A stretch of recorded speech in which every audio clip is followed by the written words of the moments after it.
Hey there, and welcome back to my channel, The Art of Destiny. I'm really glad that you tuned in today, and I wanted to just pop on here and talk about something that I wish I had figured out a long time ago. I came across this while watching another creator's video about showing up to your art practice. And I'll link that video in the description box below so that you could check it out. It had a lot of insightful just tips about showing up and just showing up in the studio and doing your art that were really helpful to me, and that I found that I was just like, oh, yeah, that makes a lot of sense. Why didn't I think of that? But this concept, I never really thought about it before. It wasn't something that I just was like, oh. And so as I was watching her video, it dawned on me, I would really benefit from doing something like this. So what the concept is a nothing journal. I'm sure you've heard of junk journals and bullet journals and art journals and every other type of journal in the world. But I had never heard of anything called a nothing journal before. And as the name suggests, it is filled with nothing, basically. It is a journal that is not meant to be precious. It's not meant to be anything expensive. It's not meant to have expensive paper. It's not meant to really be anything but just nothing. So how I and this isn't really groundbreaking material either. It's something that probably every other person in the world already knew about and is already using, and I'm late to the show. But I am a person who, if I am doing something with my art, I feel like it has to be perfect or I've ruined it. I've ruined whatever canvas I'm working on. I've ruined whatever journal I'm in. If it is not absolutely perfect or ready to just be hung up on a wall or ready to be shown to the world, and I feel like I ruin things. And then, I'm someone who I try to do my art as cheaply as possible while still making good art using quality materials.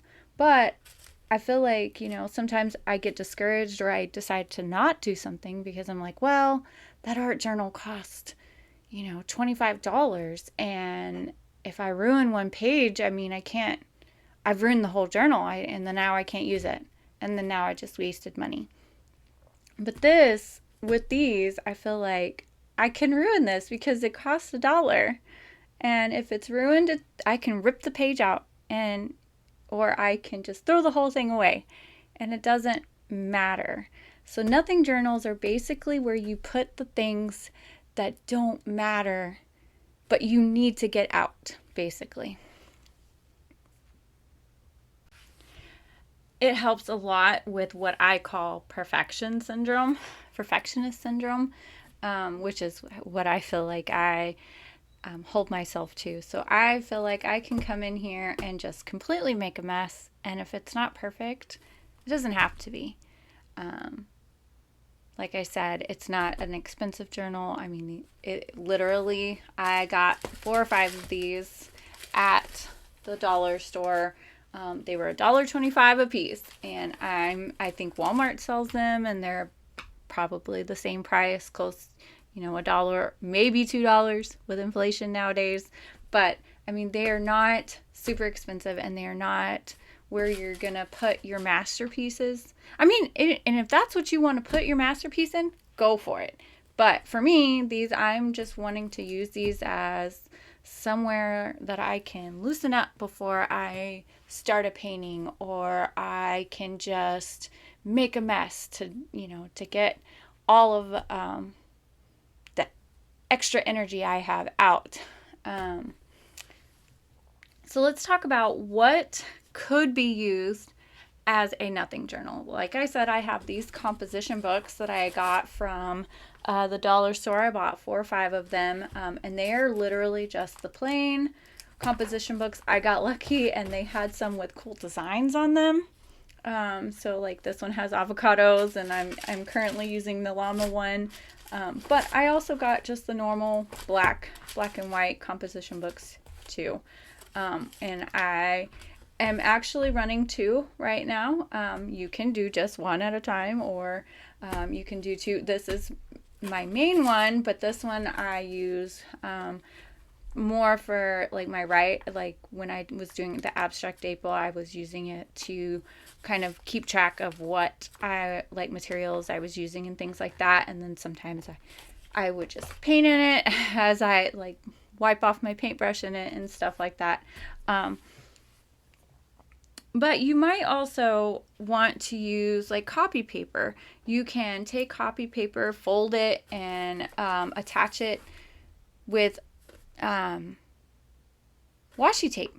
And then there you go. There's your nothing journal. Or you can just, staple down one side with a bunch of washi tape or with a bunch of copy paper, and there's your nothing journal. Or you could just have pieces of paper that you use and then you just put them all together, and then that's your nothing journal.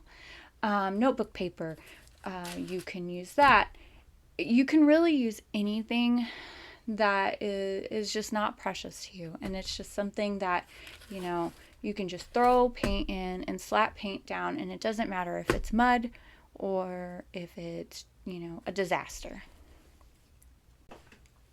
So far, like I've been saying, I have been using mine as basically a palette. So for my paints, I would lay it out over here, put my paints on it as I was working on my paintings for Abstract April, and then after I was done, I would just rub all the paint all over the page, and then now it looks like this.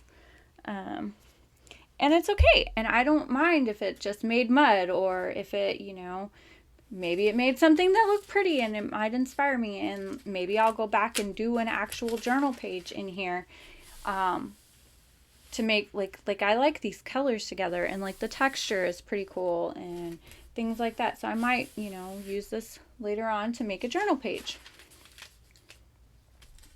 But I don't have to if I don't want to. And like here, it ripped because I didn't let it dry before I went, I turned the page and it got stuck, and so it ripped.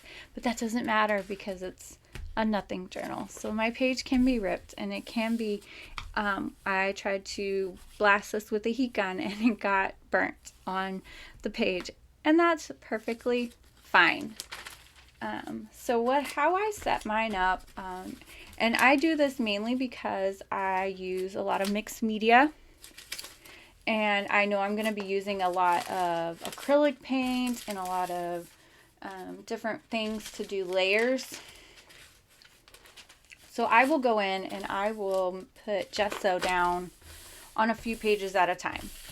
And I don't do this like any precious type of way. I just literally plop the gesso down, and then I take a brush, just any kind of, I like the softer one. This makes a little bit of texture, but either way, and then I just kind of put it all around like this. I don't do anything special. I don't make it anything fancy. I don't even really try to get to the edges of the page. I just, smear it around until it's basically covered and I don't have any like super large clumps. And then I either let it dry like this, or I'll do more pages in the in this section. And then, you don't even have to let them dry. You can just go ahead and start working, just gesso a page and then start working on it, or, doing whatever. This is basically my experimenting journal. So, if I want to know, okay, well, I have oil pastels. What happens if I put them on top of gesso, and then I cover them with acrylic paint? What's going to happen? People may already know that, but maybe it works differently if you use different materials, or if you use gesso, or you don't use gesso, or you use different types of paint or a different brand. So that I'm planning to use this as my experimenting journal, as just a way to kind of clear my head, loosen up, or and how I've already been using it, like palette paper, or like if I am working on my gel plate, I will use it to brayer off my brayer with extra paint. There's a multitude of ways you can use this journal, and it's all up to you. There is no wrong answer with these journals. It can be used however you want it, and it can be messy, it can be neat, it can be whatever makes it be yours.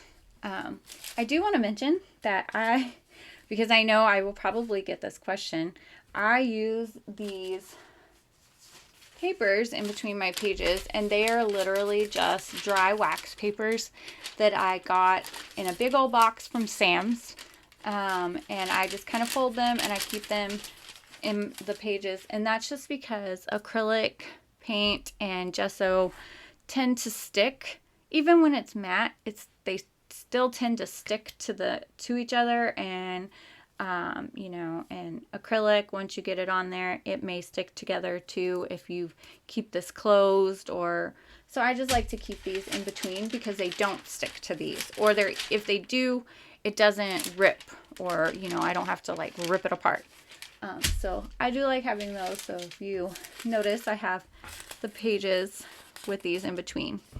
But I really hope that you found this idea helpful and that you want to try it out.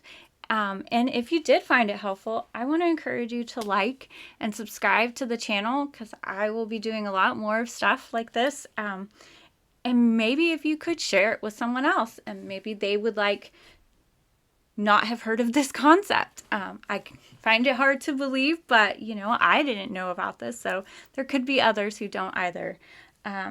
If you plan to get a nothing journal or make a nothing journal, leave me a comment below and let me know how you like it, or what you're planning to use, or if you've even heard of this before. So, and as always, I hope you have an amazing day and that you stay creative.